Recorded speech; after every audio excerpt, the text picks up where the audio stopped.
The January 10th meeting of the Urbana Free Library Board of Trustees will come to order. Roll call. Becky? Here. Jeff. Here. Beth. Here. Chris. Here. Mark. Here. Michael. Here. Bill. Here. And Barbara and Jane are not at this moment. Are there additions or corrections or modifications to the agenda? Yes, as a matter of fact, you can go down to item number 9 and remove 1 through 5, right, Celeste? Yep. Yep. Reason being, we don't have the audit report, and we can't do the budget until we have the audit report. So we'll do that next month. Any other corrections? So we have the audit report, and I have paper copies for you. I'm going to bring them in the other room if anyone wants the paper copies. You've been emailed the electronic copies, and they're on the website as well. We don't have the auditor. So we're going to also recommend removing 7.1 because he's just not here to do that, but he expects to be here next month. Oh, yeah, that's right, 7-1. Oh.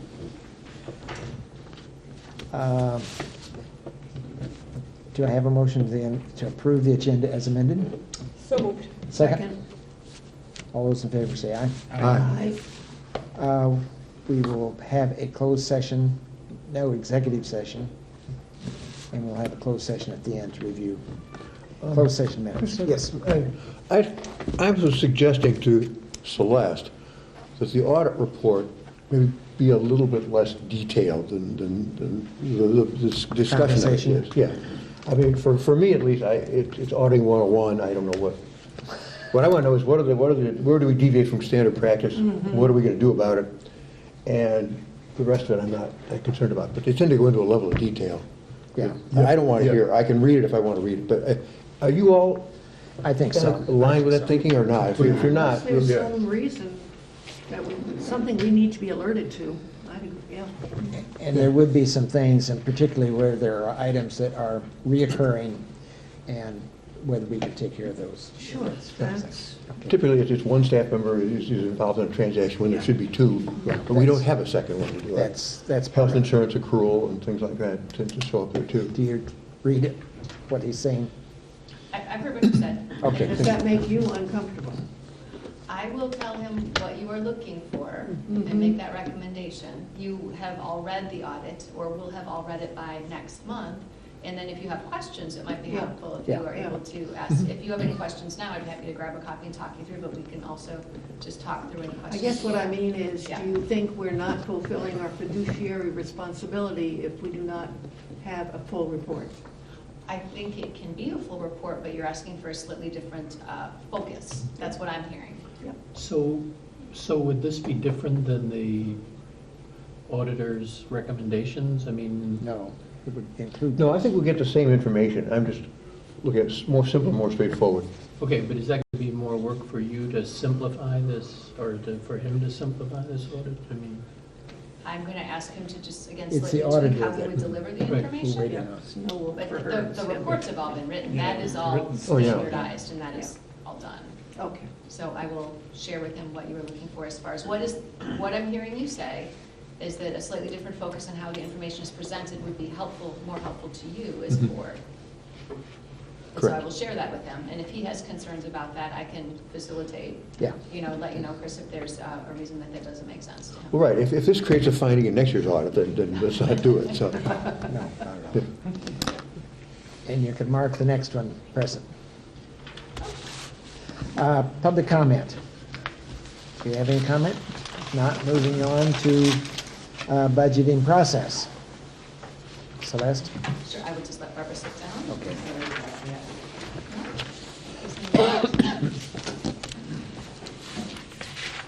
Wanted to take, as we start the budgeting process, which we are starting on our side, just a few minutes, very few minutes to talk about some higher level things, what we look at when we're budgeting, some particular things, some specific things to this year, and then see if any initial questions on it. I don't anticipate a lot of questions, but I just want to show you where some of your resources are as a reminder. So in case you want to look at some things or you want to know what we're looking at, you've got that. This ties into standards for Illinois Public Libraries, which is the discussion piece later on, Chapter 10. We'll just do, again, a higher level look at that. So If you look, I'm not saying too much in front. If you look at the Your Right to Know webpage, we have all the different information out here. The audit reports links to the city webpage, our budgets, which we update every time you pass a budget amendment. All of those are up there so you can see as the years gone by what changes you've approved, which the auditors actually do look at to see how we make the information available. The budgets and forecasts take a look about line by line, and they talk about month spending, year spending, and money left. The detailed trial is every single bill that comes in and out, payments and receipts. The vendor analysis breaks that information down by the vendors that the money was given to. So if I'm reimbursed for a trip, you're going to see the allotment for Celeste Choate. The audit reports, again, links to the city's webpage where they keep everything available. And then this is information on the Weber property, because those reports come in. So when we start budgeting, we take a look at our budgets in the past, what has worked in the past for us, and then we look at the financial plans that the board has approved. We use these as priority setting devices. You've got the financial plan, the strategic plan, and the technology plan, which we're going to talk about a little bit later today. This actually is expiring. Fiscal 18 is what you're going to be voting on in April. So sometime during fiscal year 18, we'll want to talk about who wants to be together on a team to develop this spending plan for fiscal 19 through whatever point out that we decide is a wise place to look. So the edge assessment is a slightly older document. The older planning documents have to do with the block, the library block and such, which we will be revising as well. So when we look at the financial plan, it's got a bunch of different things, some of which has already been addressed, like the HVAC. We've already started looking at the HVAC, the porches in there. When we look at the HVAC system, you know that this year the city's allocated $125,000, which we're working on for replacing the boiler. Kathy has indicated that given the chiller failure last year, we prioritized that to be in fiscal 18. That's been estimated at $145,000. That doesn't count if we hire a company like Henneman to help write the RFP and do the whole RFP and help us manage the process. That's going to be another $10,000, $15,000 on top of the $145,000. So we already know, looking at the fiscal year, that we need to start thinking about where we're going to come up with another $160,000 that isn't in the budget at the moment. So of course we're thinking about options, whether it's talking to the foundation, looking at the money that you as a board have been setting aside. At the end of this fiscal year, you will have set aside about $38,000 into the capital expenses fund. We've been putting aside $13,000, $14,000 a year so that we can start having a little bit of a cushion so that when expenses come up, we can pay for them. So looking at a fund balance, the foundation, then of course we can talk to the city and say if they have the capability to allocate some more funds for the capital Improvements. upkeep and capital improvements. You're The saying city is- 38,000 is the set aside right now? By the end About- of this fiscal year, that'll be Fiscal year. 38,243. Okay. And if you look at, in that budget document, you've got, if you went to the last page, it's the funds we've allocated for the fund balance, and so Yeah. that's right in there, if you want to take a look at that. So, just letting you know that we know that the HVAC is a priority. One thing that's still out there as an unknown is potential raises for our staff. So we have tended to match the city. The city's contracts end this fiscal year, June 30th, or when they end. So negotiations haven't started yet. So we have no idea yet of what that's going to look like. So it's possible that we'll be given a number to work with because negotiations will move ahead quickly enough that we can do that. It's possible, as it has happened in the past, that we budget for no cost of living increase, but that when the negotiations with the city have ended, that then we do the same number, and that the city has allocated us extra funding to be able to accommodate the raises to our staff as well as their staff. We will see how that goes, but just letting you know, there are a couple of, it's a budget, there's always things that you don't know, but here are the things we know we don't know. We want to let you know we are thinking about those things. We also take in mind state standards. So the state sets a standard that they want to spend a minimum of 12% around about the collections, of the budget on the collections. Receiving this extra money this year, the $30,000, $125,000, raised the money that is in our regular budget. Those are like one-time gifts, basically. So we were about the 10% range for money towards 10-11% range for everything else in the budget. It also was a little bit skewed, though, from our numbers in the past, because this is the year that FICA and IMRF and Medicare numbers, the money that the city gives us, that's the first year these were in our budget too. And that's a lot of money. So we will continue to look at the collection budget and make sure that we're putting an adequate amount of money in there for what the state standards are, as well as to meet the needs of our patrons in our community. Also, in state standards, they set a level of up to 70% of funding, including benefits, for staffing. Because obviously this is a service industry and you have great people, you want to keep great people and you want to pay them accordingly and give them appropriate benefits. At a certain level though, you have to pay for everything else too. So they set a limit of a recommendation of up to 70% for benefits and everything included. So the new financial system is coming into the city. The good news is we hope to roll out the first part of it later this year, like later, maybe December or so. The payroll part will come later, the financial accounts payable stuff will come first. So that will, that's having us think about, as we plan this budget for fiscal 18, we know we're gonna move from the system we're on now to a new system. If there are any changes in how we do budgeting that would benefit from a starting July 1 date, we wanna incorporate those. So I wanna tell you about something that we think is just a little bit weird in the financial policy that I plan to address this time around. And I've talked to, Beth and Mark and I talked about this a couple years back when we were looking at the budgets and such. So with the regular L05 general fund budget, you get that, you approve it, we spend to it, and then you approve any amendments. All those other budgets, the financial policy says this: the board formally approves the blah, blah, blah fund budget after the close of the fiscal year to reflect the actual revenue and expenditures as reported in the audit. So this budget ended June 30th, 2016, and you're just now, well, February, going to approve it. the budget. And the reason done is because we don't know what expenditures and what receipts are you going to have in these different funds. This says this for all the different funds, including the gift fund. What I propose that we do this year is change the policy, and we write it up for you. We do our best job estimating based on prior year's expenditures and revenue in these different budgets. And then you approve all the budgets at once before the fiscal year starts. And we may need to come back to you more often, or we group things together more, but it seems to me that this would make sense to give you all the budgets that you approve up front. And then, again, so that's gonna take a minute of just changing how we do some things, but I think we're up to the challenge. Because what you're doing, how it is now, is you actually aren't approving a budget after the fact. You're approving Expenditures. Expenditures after the fact. It's not a budget. It seems like this doesn't put the board in, I mean, it does, you have a throttle on here. You have you have something that stops us from spending less and more, $10,000 or more. But it seems like we're in a better position as far as policies and practice goes if you approve the budget up front.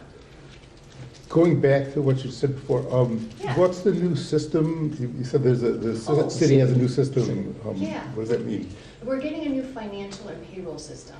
So the thing that we type in all the HR information for each employee, as well as the thing that pays us, as well as what cuts the checks, that whole system is right now on it's called the AS400 system from back in the 70s.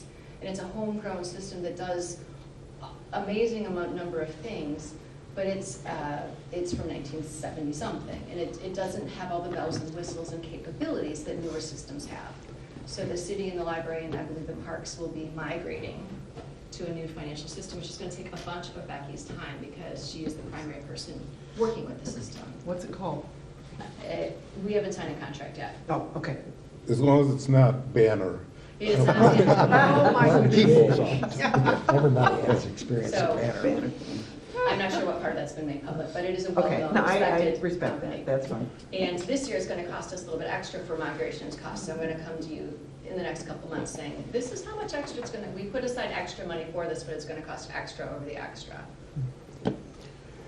We could probably describe our current system as the best 1975 system available today. Well, it's better than that.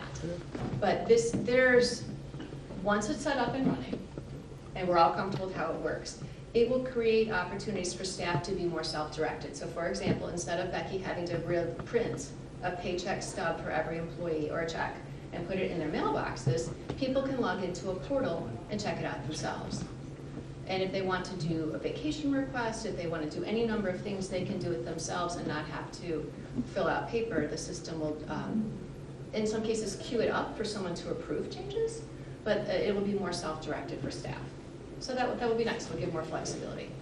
Going back to budgeting, I think the benefit of what we're training to what we're talking about is we'll have a budget that we've been created with the best information we have available today, and then everything we spend or save is a variance with that. So public budgeting, I've seen you have the budget amount and variance over here. So it'll actually be a good tool to see how well we did at the end of the year. That's what It you're will be getting at. consistent across all the different lines. Now, the thing that's going to be a little bit different, and we have to figure out how this works in the current system as well as the old system, I'm sure we can figure it out somehow, is with the non-LO5 funds, we carry a balance. So if the Friends have given us over the years $20,000 that we still have in it, let's say, and it's about that, in adult fund, we know that we have the $20,000 as a starting point. We don't expect them to spend the whole amount. So we just have to figure out, we know we've got this much to start. It's some of the nuts and bolts we'll have to talk through with the city to see how it really works so that we, keep those amounts in there. Well, to some extent, you separate operating and capital. It will definitely keep those things separated, so we'll know that we expect, for example, though, that Fred and Diane Schliff and Hillard give us $2,000 a year or so to pay for the fairy tale ball. So we know that comes every year. We know we pay for it out of the L10 Gifts Fund. But what's hard at the end of the year is when, Michael asks you, well, how much do we spend on programming this year? We can look at our general funds budget, we know what we spent there, but then we have to go into all those gift lines and see who gave what money for the gift. Foundation gives money. With the new system, I think it'll be even easier, but we're trying to make it so that when you or anyone else asks us a question about how do you spend your money, how much you spend on books, we know what we do, but we want to make it as easy as possible for people to find the information they're looking for, and we think that this different approach will help, and the new system will help too. So that's just a simple, couple specifics, couple higher level things of what we're looking at, why we'll be bringing you probably next month a change to the finance policy to just, I don't want to say clean it up, but make those changes in those different areas. And that's all I had, unless there are other questions. This is only the beginning of budget conversation. Can you tell us how much the city is requesting the library chip in for the new system? Currently, we pay about $13,500 a year. And so we're looking at the conversion to the new system and the time on the system for the year, $15,000 for the whole year.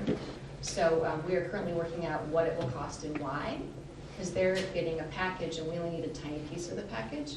And since it's going to be in the cloud, as opposed to there was a server version which would purchase a server and staff time, this is a different model.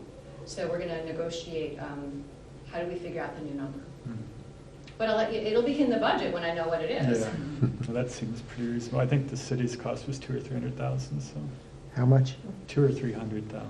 So it's a relatively small portion. Absolutely. Yeah, the city has been, all these years, the city's taken good care of the library and they continue to do so. We appreciate it. Becky be the primary person on this conversion? Becky will be the primary person, and Eleanor and I will be strong backups, depending on the piece. So setting up the table of accounts, a number of people are going to take a look at how we change things, and we're going to base it off of what the city's doing, because we'll fall underneath their accounts structure. So they'll start something, then we will follow along, as makes sense for us. You don't have a timeline right now. Well, the timeline we heard about today was to go ahead and have the accounts payable piece up and running by December of this year. And then by April-ish, the beginning of the quarter, next year we'll have the payroll and HR system ready to go. You do the accounts payable part first. Make sure everything's running smoothly, and then you can migrate the other part over. So by the end of fiscal year 18, by the end of June 30th, 18, everything will be on the new system. So when we roll to fiscal year 19, everything will be on the new system, whereas this year it's going to be a combination of the two systems. You all know about migrations. Yes, that's what we're all sitting here thinking about. Banner. Yes. It cost like $4 billion or something. And I don't know that it ever really Never saved any did. money in. This is going to be great. Oh, well, I was waiting for it. Yeah, let me rah-rah. We can't make it any worse than you just Such did. cynics we are. I do anticipate some savings of time and ease of use. There are some However, there factors. is always, I mean, Yeah. I have an intimate connection with this system that all the hospitals are putting in, Epic, which is supposed to make life beautiful, and it doesn't. It's like the nurses are complaining every day, it's more input, the doctors don't have time. I mean, there are things that come with it. It's not all beauty and peace and stuff. We will lose some functionality for some very specific things that were set up because Carla wrote the program. Carla can just go in and do magic for us. So we expect that, because it's a conversion, and we've all been through conversions. We know it.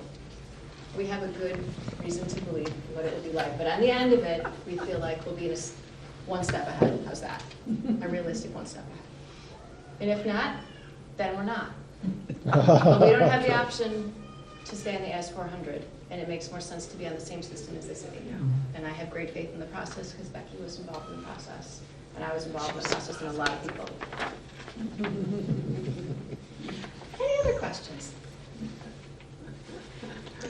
Thank you. Thank you. The consent agenda includes the board meeting of December 13, the bills of December 14, payroll of December 23, bills of December 28, and payroll of January 6. Do I have a motion to approve? Move approval. Second. All those in favor, please say aye. Aye. Opposed, same sign. Okay, let's move down to 9, the approval of the revised technology plan for 16-18.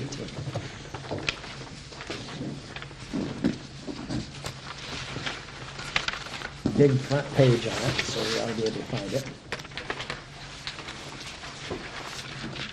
Do I have a motion to approve?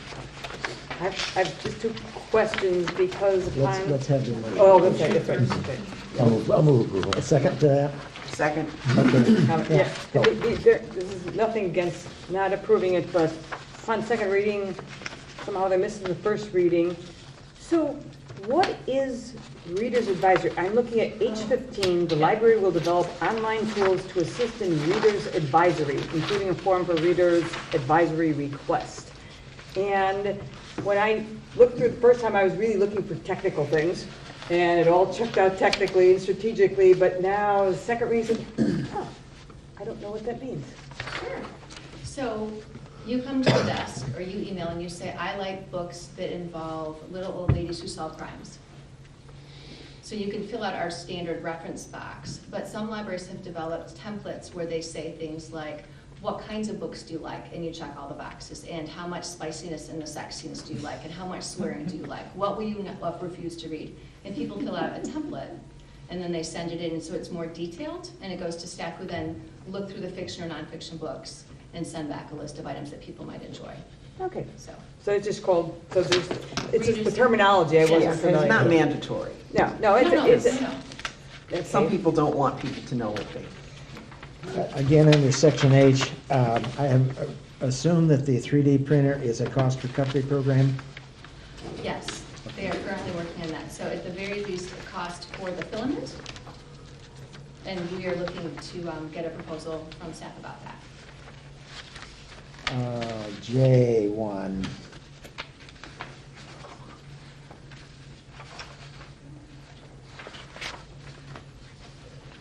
Oh, the list of staff competencies.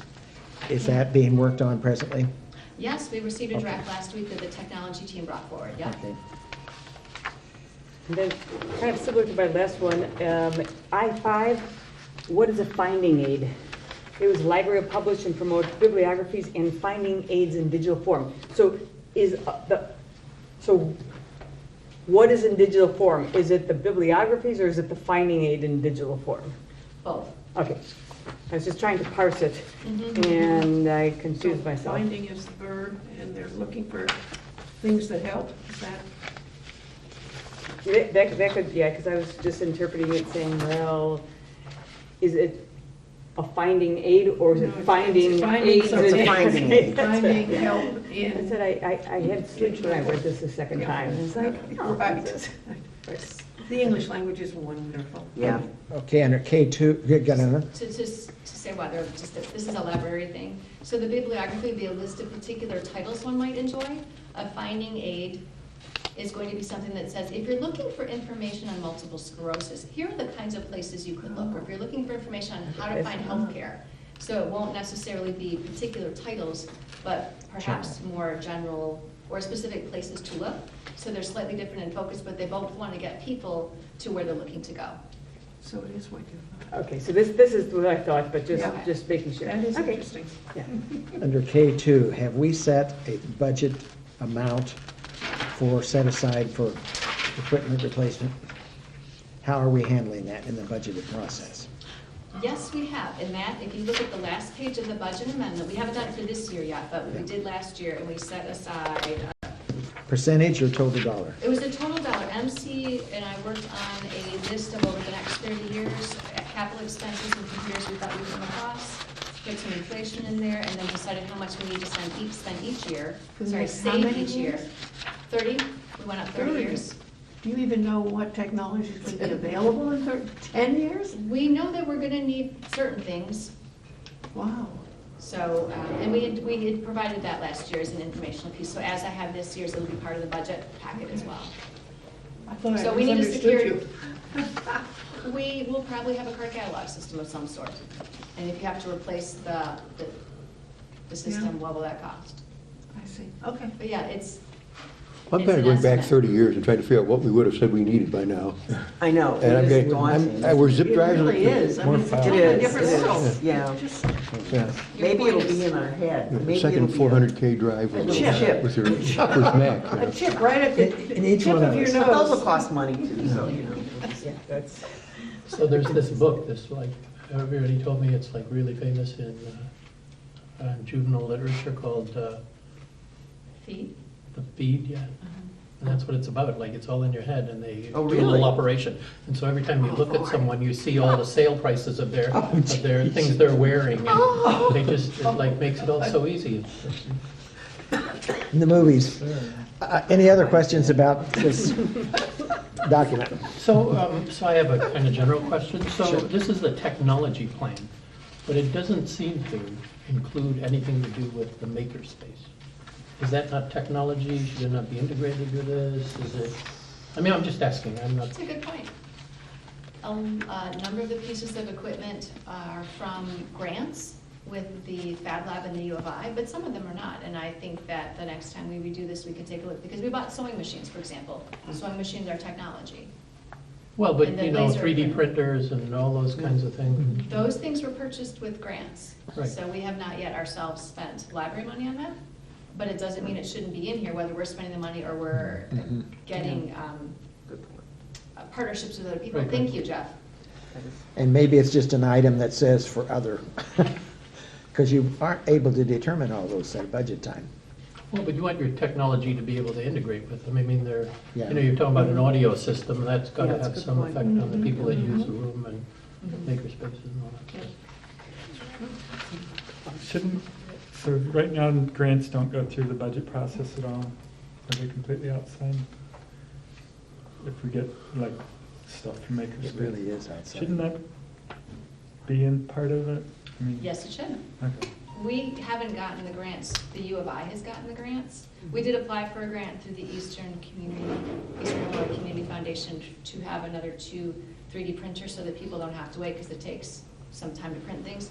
We did not receive that grant, and if we had received it, we would have shown that as income in the general fund and an expense. So when the U of I, if it's U of I grants, do they then give you the equipment, or they still own the equipment? They still own the equipment on an extended loan. And then they have traded out, for example, the laptops and things. And they actually just traded out our 3D printer and provided us one with a HEPA filter. So if there are any fumes potentially, then, so. This seems like, ideally, it seems like you should be able to look at the budget and I think we get $3 million in taxpayers' money, but then compare that to our total spending should include everything that's donated too, so then you can better represent that, you know, only 60% of our costs comes from taxpayers' money or something like that. You know what I mean? I do. Okay.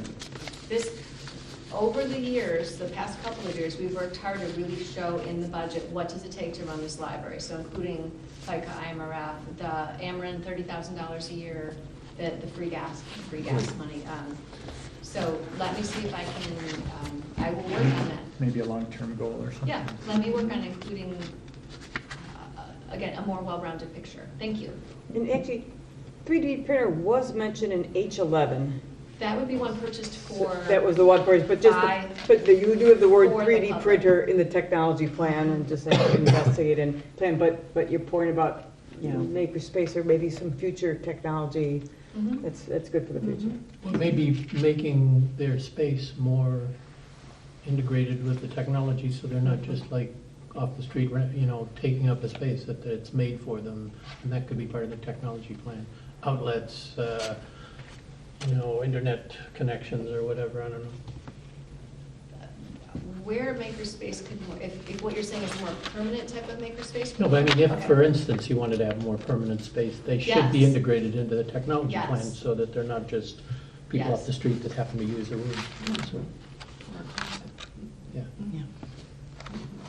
Because it could be, I mean, the way it's going, that could be a big portion of what the library does in the future, in the next century. That becomes part of the capital expenditures program for renovations and everything as well. Right. Yeah, absolutely. So sit on the stage for Are there other questions to ask? We can come back to you if you want to, if you would like, we can come back to you, or we can come back with an amendment later. Or we can just do this next year. In a year, we can add that in, whatever you prefer. It's your plan.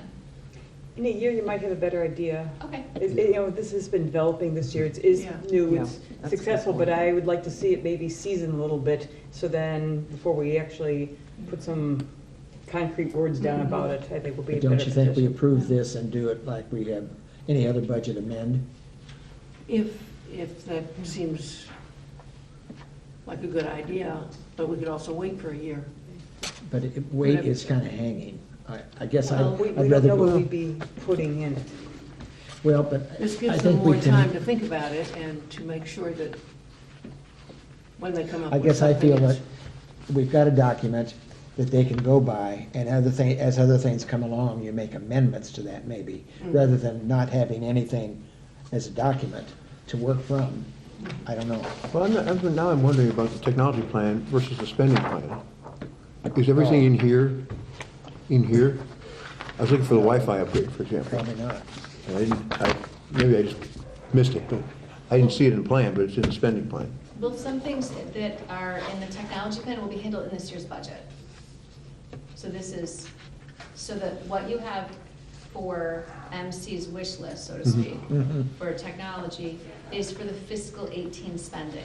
Some of this is already going to be in fiscal 17 spending. Okay. So that's why it's not there. It's already going to be taken care of. Yeah.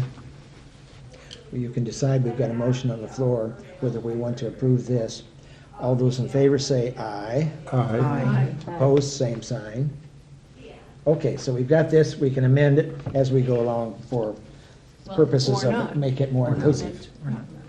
Yeah. Yeah, okay. You'll have a new one next year, because this ends fiscal year 18. Yeah, this ends the And 18. it comes back to you every year, so we'll give it a different look next year. Thank you. Okay, we've got a budget amendment for 17. Celeste, do you want to explain that before we? Yes.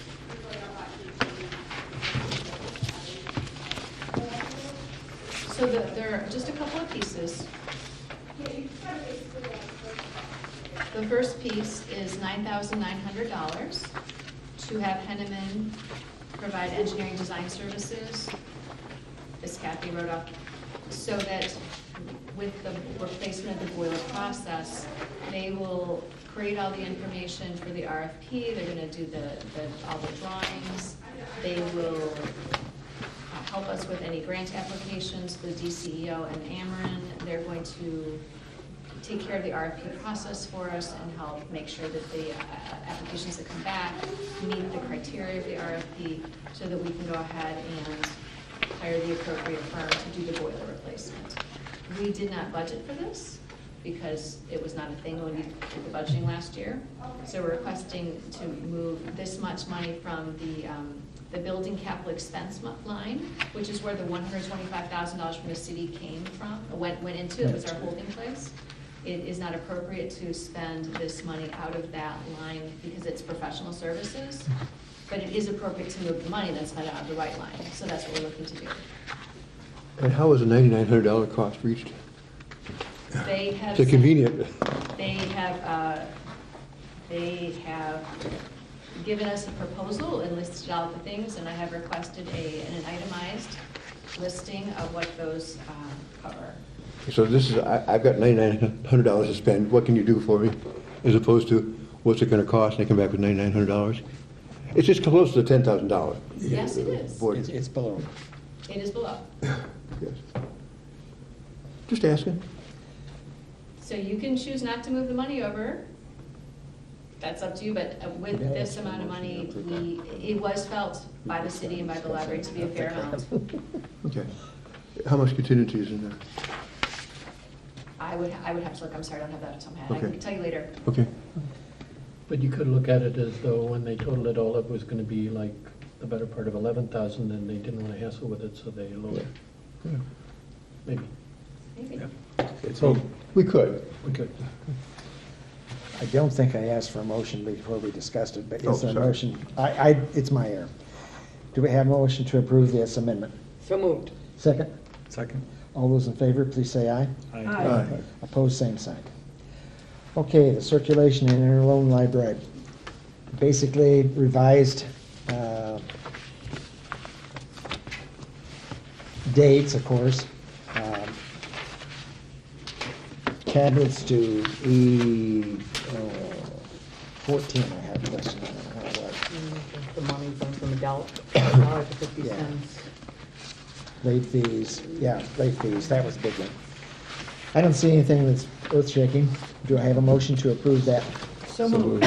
Second. All those in favor, please say aye. Aye. Opposed, same sign. Thank you. Moving on to this camera security.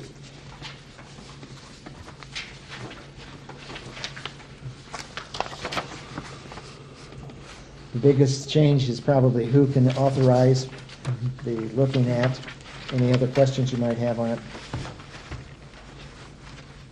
Do you have a motion to approve the camera security? So moved. Second? Second? All those in favor, please say aye. Aye. Opposed, same sign. Thank you. Trustee fact sheet, chapter 10.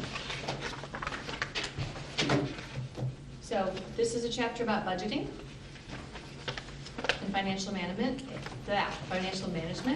So it talks about the different revenue sources for public libraries, including property taxes. It lists a bunch of different supplemental taxes. Because the city of Urbana is home rule and puts everything all together for us, we don't levy separately for different kinds of things which public library districts might do. So that's not something that this library does, which makes it easier for us. The state grant, we get the per capita grant, which we estimate this year to be about $32,000, which is what we received last year. We budgeted for less, but it looks like, knocking wood, that we'll get that 70 cents per capita as opposed to the maximum of 125, which we had gotten for a couple of years, which was nice. That is currently the only grant that we're getting from the state. We are open to grants from other organizations and do apply as things come up that seem well within our wheelhouse, that seem like the time put in the application as well as any grant management make it worth applying for. And we will continue to look for grant opportunities. For example, Kathy's looking at 2 grants with Henneman for energy efficiency and things with the new boiler. And if there's anything that will be grant capable for the air handler, which you have not voted to approve yet, chiller, I meant chiller. As we look to the different pieces of the HVAC system, we will look for granting opportunities as well. We chose not to apply for the Library Live and Learn grant. There are 3 tiers of priorities. The first tier they have to do with ADA accessibility and new construction and then renovations. We would fall, like we did last year, into the lowest possible tier, and funding is limited.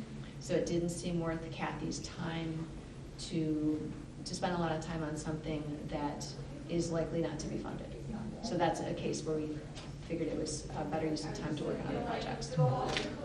So we do have a number of charitable donations as one of the incomes. If you look in the L10 funds, we have a nice healthy fund balance. with the number of charitable donations over the years. We are currently spending them, so when donors give us money, they can see the results and the impact that their funds have in our community, which is really great. So for example, I'm looking at Anna. Glenna Spitzy has given dollars over the years to the foundation in support of children and youth services. And it's her money that we use to purchase the hands-on science kits, which have been very popular. Sorry, not the hands-on science kits, the science kits that we have upstairs, the globes, the binoculars, the telescopes, and things like that, and regularly checked out all the time. So being able to say back to her, look what great work your money has done, that's powerful and impactful, and encourage other people to donate as well. So that's a really good cycle to set up. And then it talks about library expenditures and the budgeting process. So I just want to put out there that if you're interested in some different perspectives and different looks at the budgeting process, this is a good place to look. That's all I want to say right now. If there's any other questions, let me know. Okay, thank you. Report from the Friends. Anna? They don't meet until March, and, so there is no report. Okay. The foundation, I would like to report that the letter this year has been very successful. It, of course, indicated that we were interested in property if it become available to us at a reasonable price. And so the foundation has people working on that. And I will say that the letter this year brought in, as of today, $53,000. So we're very pleased with that. I think that if it becomes evident that we are going to buy property, I think there would be a separate kind of appeal, because we've had individuals who said, please keep us informed. And so it's a possibility. Any questions about that? Heartland, anything new? It was a slow month because of the holidays. They had an emergency meeting because they're putting a new roof on the former Lincoln Trails Library building. And as they took the roof off, they discovered more and more disintegrated roofing, so the prices continued to go up. But other than that, we're still talking about advocacy. So, Well, at least you have some new excitement. The administrative report, do you have anything you'd like to add, Celeste, to your report? So Kathy has been looking at, Kathy and the administrative team has been looking at the facilities management, our custodial service. So because of the company needing to change their terms of service, we're looking at either going out to bid with a new custodial service or hiring custodial and facilities management staff. So we are currently in the process of crunching all the numbers to see which is, for a number of reasons, what should be the best choice for the library, and hopefully we'll have something for you about that in February. If it's the same as it is now, hiring another custodial service, there's no action required by the board, except that we'll be going out for bids and things like that, and we'll get back with you on that. If we decide that it's a better choice for the library for different reasons to hire internal staff, a facilities manager and some staff, we would need to ask you for a budget amendment to move money from the appropriate line. So we will be in touch as we continue to work through that process. Roughly, what's the total custodial cost per year? So it's $6,100 a month, so that's in about $73,000 a year. And then if you add on, there are extra costs. So for example, putting up shelving is not part of the regular contract. Okay. Or coming in to clean up poop that someone smeared all over a toilet. Extra visits cost more, so that's about $10,000 a year, so about $83,000 a year. Great. I had a separate question. Are we ready to move on here? Sure. Okay, I was really interested in the list of all the press, really. Yes. And I had a question about the December 29th article about card holders. Yes. Could you give us a little summary? I'm not being critical, I'm just curious. A student at the U of I in a journalism class asked, would we be interested, could she write articles about the library? And of course she can, whether we say yes or not. And we said we'd be happy to work with her, lovely young woman. So she talked to our library and Champaign's library. We gave her information about that. So cardholder numbers do vary, and we are looking to increase our number of cardholders because we want to serve our community. And there was something in there about if you don't include the number of students on campus that are not likely to come in, that a percentage of because there's a lot of students. Right. And some of them are just never gonna come in. Okay. Because that is the nature of being in college town. But we continue to look to see of all of the people who could have cards, Mhm. how many more card holders we can get that are gonna be using them. Okay. I know Kathy's gonna be meeting with, I think it's Evelyn over at Champaign to talk about their different efforts as well. Is it tied to anything, like any reward system or anything by the state or by anybody as to how many, or any kind of tax? Okay. No, because it's per capita of residents, not card holders. Okay, okay. It's most important to us that we know we're reaching as many people and serving them as possible. Okay. But for example, a lot of people use our internet lab that don't want to have cards. They've chosen not to have cards. Whether they, and some of them can be card holders, but they just don't want one more thing to deal with in their lives. But they use the library all the time. You don't have to have a card to come to programs. You don't have to have a card to participate in summer reading. So we do our best to reach out to as many people as possible so they can use the library in many different ways, card holder or not. But to check out a guitar, you have to have a card. Okay. Very cool. So are there any libraries around the country that would issue a card to every person in the area? I mean, you know, that you would, as a resident, here's your card, like, here's your recycling tax Automatic. statement, here's your card. There are lots of efforts to get as many card holders as possible. In some communities, depending on how they align with the schools, if it's a city function, they use the student's the student ID can be their library card. And so there are different movements like that, but we run into issues here because state law precludes us from just giving out cards to everyone without some type of reimbursement or compensation because people are paying for cards. So not all our school children live in the tax-paying district for the library. I see. But that's why we're working with the schools to develop in-kind services so that we can issue cards to students. So, Can you tell us progress of that, or is that not?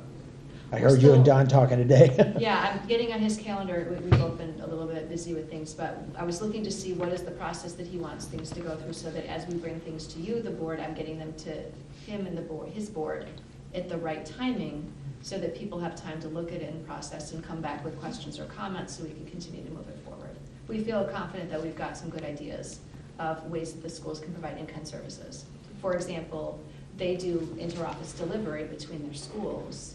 We have teacher holds, and we think it would be really great that instead of the teachers having to come here to pick up their teacher holds, that we can give them to the delivery person and we can have the items checked out to the teacher. So they can call and say, or email and say, I want books on polar bears or flora and fauna or whatever the topic is they're studying. We can check it out to the teacher, put it on a delivery truck, and it comes to them, checked out and ready to roll. We think that would increase the use of the library and would make it easier for teachers, and we like to support teachers. For people that are new, like Barbara, the children that live, let's say, in trailer parks outside the city limits do not have access. And this is an avenue that it's the brightest thing we've done in the last 10, 15 years, I think, to establish a working relationship with the school district, which is different from our, I agree with that, yeah. I mean, those kids need this service. Is anybody looking at internet library cards? I mean, people could check into some of our systems from Alaska or anywhere. I mean, Oh, and is it possible to issue a library card to somebody who's an internet member only? Is there anybody thinking about something like that? So let's say you want to check out the ebooks at a different place or the databases at a different place. There are rules with the vendors that own the rights to the books or the databases, that they have rules that these have to be a residence. So that becomes tricky. Usually a license that you get with the vendor, just I like. think the Yeah, they're licensing strict. agreement, that's what I was Oh. looking for. they're really strict. Is everything we have available licensed, or would there be some portion of the collections that are just available? If we're paying for it, there's probably a Okay. license involved. but our archives would be an example if anybody could check in any place in the country. And you don't need a card for it. Yeah. Now, it could be that we, that's a good place to start. Under policy and infrastructure, I didn't understand what the city agreement, cooperative agreement for 2000. Okay. Tell me what that is. So back in the day, in 2004, there's, this agreement is on our website under those older planning documents. And what happened is this, the city wanted to purchase property, the library foundation wanted to support the library, and the library needed some land. So what happened is, in this multi-page document, the foundation gave a bunch of money to the city. The city purchased the Morrow building on the southwest corner, which is in the city's name, which they rent. In 2026, if nothing else happens, that will revert to being library property.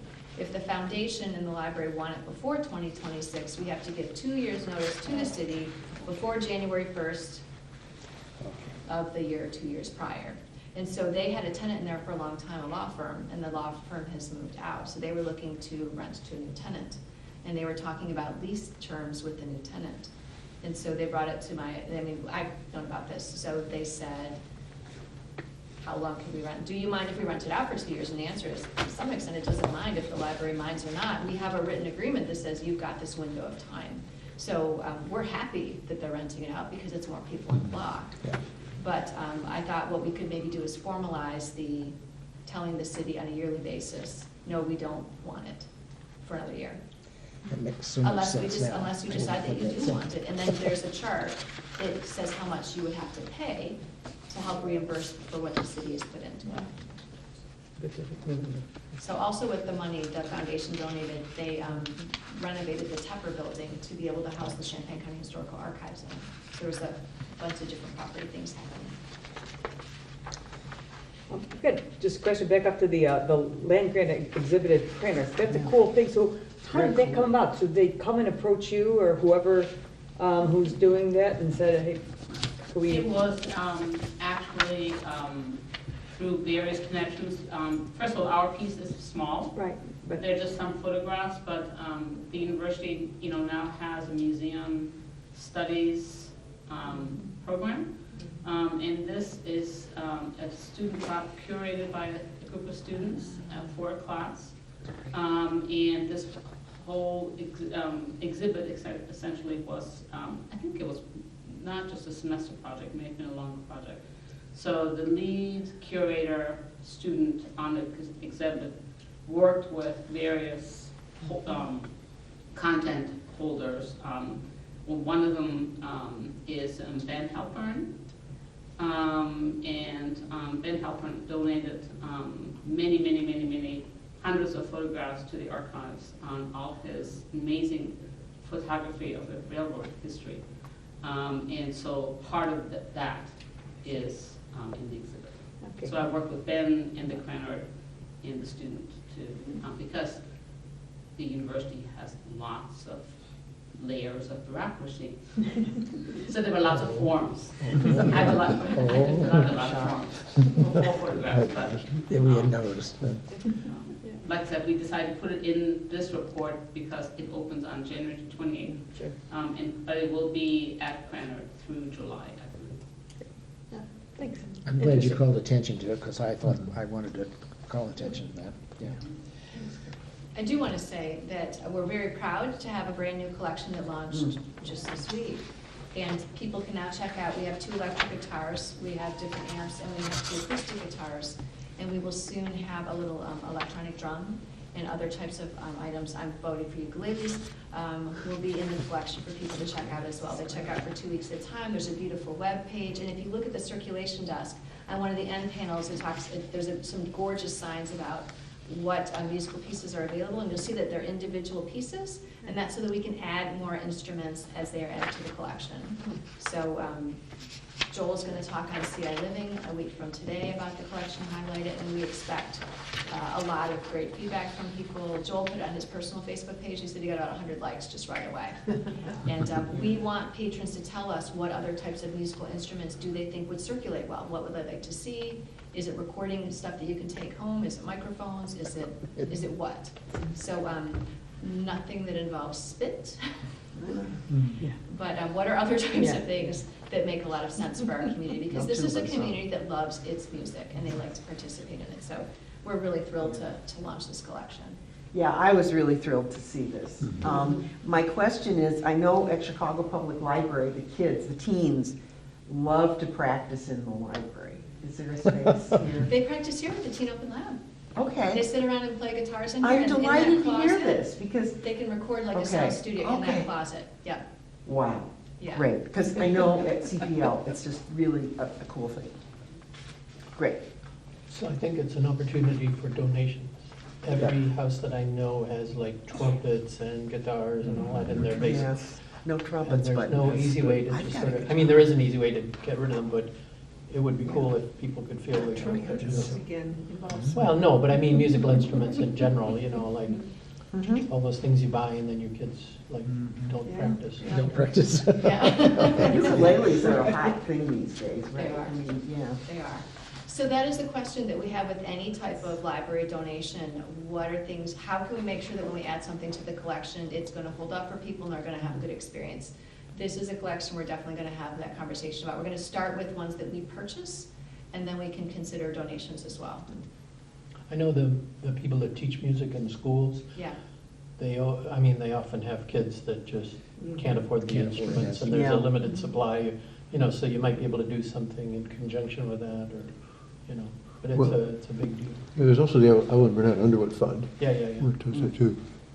You might want to actually look into linking up with them, or seeing if there's a possibility for working with them. That's, what was the name of that? Evelyn Burnett Underwood Fund, Oh, of course. yeah. The goal of that group is to try to fund musical instruments for kids who can't afford them. can't afford. Okay. Oh, I'm glad to know about that. Just as an aside, I was talking to a piano teacher in town, because we have a piano in our house that we don't use, and she said, oh, if you ever want to donate it, a lot of kids in town don't have pianos. They have to use the keyboard, and the experience is just not the same. Right. No. Hmm. Is there a piano here? Yeah, there's. We've got one here, we've got one. Duh. Right. Well, it's covered, so you don't. Hiding in the corner. Well, no, it is sitting right there. We do have a keyboard for the kids to use, but you're right, it's a different It experience. is a different experience. Kathy's not here to talk about the technology priorities. I wanted to say that I thought this was the finest demonstration of what we've wanted to know in years. I thought that was really nice. And in her report, she talks about the survey being done for the change of the kiosk. Has that been conducted yet?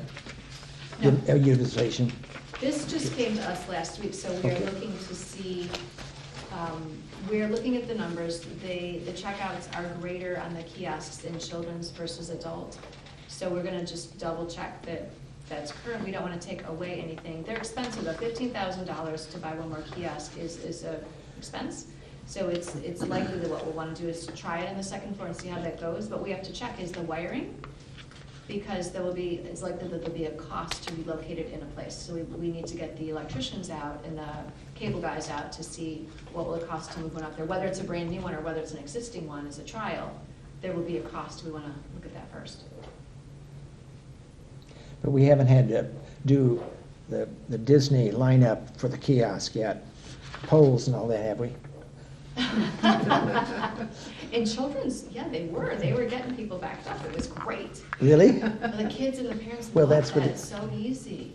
And they're proud they get to check out their stuff. Yeah, that's it. They can check out their own. And they're not intimidated by it. No. Anything you want to add to Kathy's report, Celeste? I think she did a nice job, and we Yeah. are just working through, you've got the Henneman piece, we're working through the process.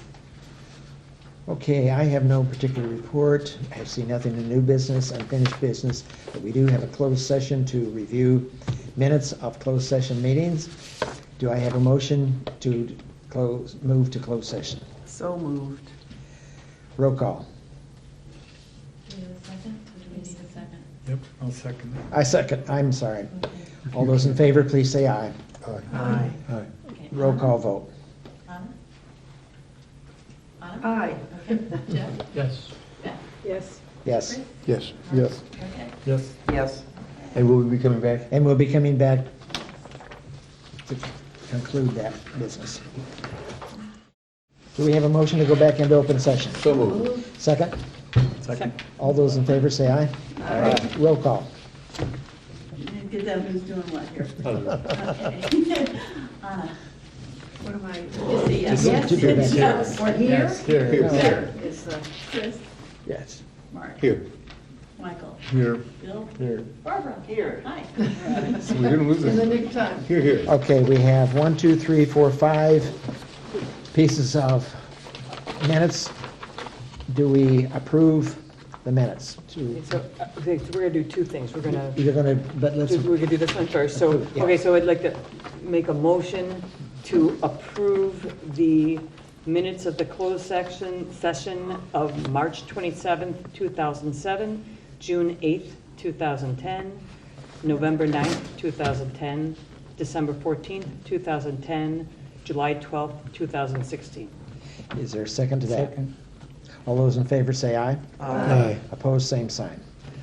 Next motion? Okay, I'd like to make a motion to open the minutes of the July 10th, 2012 closed session that were previously closed. And the remainder? And the remaining January 3, 13th, 4, I 5, think. 6, 7, 8, 9, 10, 11, 12, and the remaining 12 closed sessions remain will closed. remain closed. Is there a second to that? Second. All those in favor, please say aye. Aye. Opposed, same sign. Can we go ahead and open those last 5 that we just approved too? I guess our wording was not approving it. So You we, have to approve them and then you have to open them. right, now we have to open them. Oh. So I'd like to make a third motion. I'd like to make a third motion Okay. to open the minutes from the closed sessions of I see. July. March 27th, 2007, Oh. Yeah. June 8th, 2010, November 9th, 2010, December 14th, 2010, July 12th, 2016. Is there a second to that? Second. All those in favor, please say aye. Aye. Opposed, same sign. Okay, you've got it. Hearing no other business. Oh, I want to remind you, is anybody else going to the Bloomington besides myself and Barbara? Okay, and you've got this slip for Barbara, okay. Seeing no other business to come before the board tonight, A meeting, reminder, the online, the ethics, the Gordy Holton mail, that should be sitting in everybody's mailbox. I just did mine. Email box. Email box, so make sure It's on the you library check. account, too. It Okay. came on December 27th, or at least mine did. It's real straightforward, Yeah. but it's something that's due for us all. Just have to do it by And if you've May done one 1st. last year, last year's toast is displayed too. It differs from the universities, right? yes, Correct. Okay. It's actually because you're the Yes, trustee. so you just do twice. it's in our, It's it's in our One for them. library account, isn't it? your library account? Yes. Yes. Can you send that to me on my other personal account? They send it to you personally. They said this is coming straight from, It did not come, did No. not see it, I don't remember seeing it. Okay. it's, I can give you a phone number, somebody you can contact. Okay, please. yeah, they've automated this. Yeah, anything, and is there a deadline for that? Yes. There is. What it is, but it's pretty soon. Pretty soon? I think it's actually, I think it's May 1st, but Oh, it's, really? Oh, I thought it was sooner, I'm sorry. no, but you just kind of want to do it and get it. Yeah, get it done, that's true. See no other business, I declare the meeting adjourned.